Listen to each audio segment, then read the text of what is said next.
अस्सलाम वालेकुम दोस्तों, आज माशाल्लाह हमारे ये 2 पीस, एक मेल और एक फीमेल कश्मीरी राह के जंबो साइज़ के बच्चे ये कार्गो हो रहे हैं रहीमियर खान के लिए।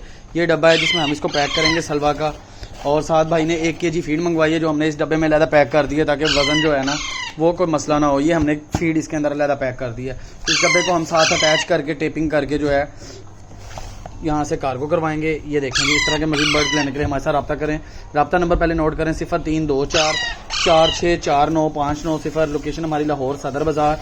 हेल्दी एक्टिव बर्ड्स गारंटी के साथ जोड़े के नीचे निकले हुए बच्चे।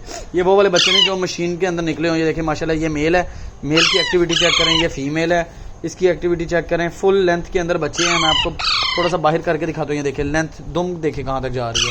तो इस तरह के हेल्दी एक्टिव बच्चे लेने के लिए रब्ता करें। अल्लाह हाफिज़।